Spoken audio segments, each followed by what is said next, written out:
the Game Boy Advance, that legendary console that marked the lives of men. I'm J Frost MK, and this is the story of Game Boy Advance.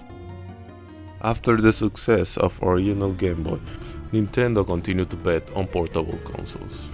Released on March 21, 2001 in Japan and June 11 in North America, the Game Boy Advance will be like a portable Super Nintendo. With horizontal design housed a 2.9 color screen capable of displaying 32,000 vibrant colors with 240 by 160 resolution, a 32-bit R7 processor, bringing detailed sprites and fast-paced action. What truly set it apart was the backward compatibility. The GBA could play Game Boy and Game Boy Color games, giving a massive library of games on day one.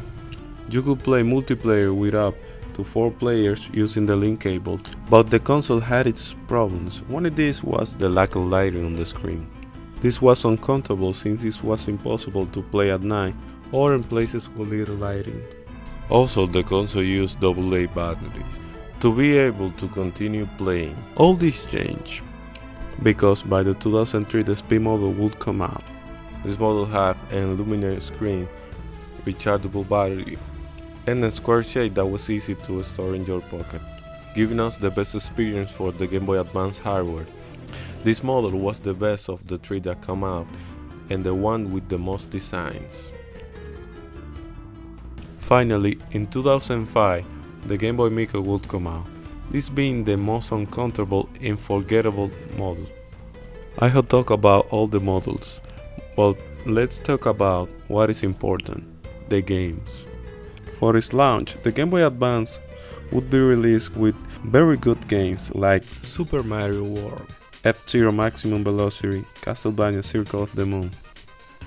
Later, more incredible games would come out, such as Metroid Fusion, one of the best Metroidvanias of all time, Wario Land 4, amazing game, Kirby and the Amazing Mirror, one of the best Kirby games of all time, Pokemon Emerald, one of the greatest Pokemon games of all time, Pokemon Fire Red, the remake of the first generation, the wonderful Minish Cap, considered one of the best RPGs, Golden Sun, Mario and Luigi, and many more games, many hidden gems, remaining with one of the best catalogs on a console, which continues to be played even today, having a community of modders which modified the old models and add IPS screen, rechargeable batteries, and custom shells. Now let's talk about the Game Boy Advance life cycle.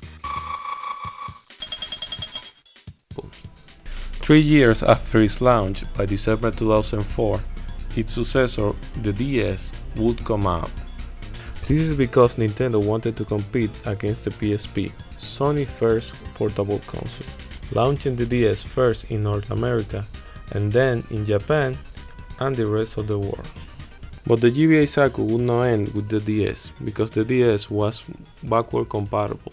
Yes, this would make people focus more on the DS, but the GBA would still sell units. This is why Nintendo would continue to launch games for the console until 2008. In 2006, the last most recognized would come out, Mother 3. This is a sequel from Airbound for Super Nintendo and only came out in Japan. Later, the fans would make a translation patch that made it playable and enjoyable. Pokemon Red Rescue Team. This is a spin-off from Pokemon games that started a saga.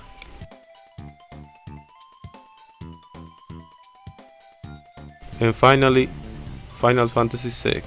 This is a port from original Super Nintendo game. The last game that came out was Samurai Deeper Kyo in February 12, 2008. A Curious Case, a game from 2002, localized and released years later by Destiny.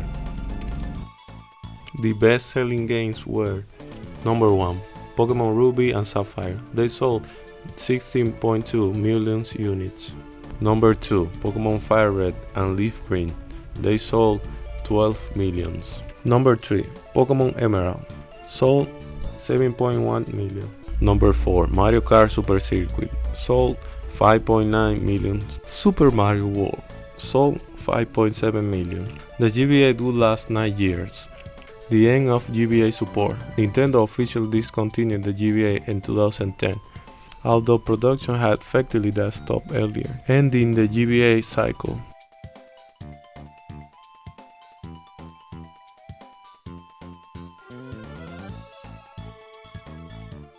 The Game Boy Advance may have stopped getting official releases years ago, but its impact never really faded. Even today, developers are still making games for it, collectors are still hunting cartridges, and fans are still booting up their favorite classics. The GBA isn't just a console, it's a legacy. A reminder that great games don't need fancy specs, just passion, imagination, and a little 32-bit magic. Thanks for watching, and if the GBA was part of your childhood or your gaming journey, let us know your favorite memory down in the comments. Until next time, keep playing.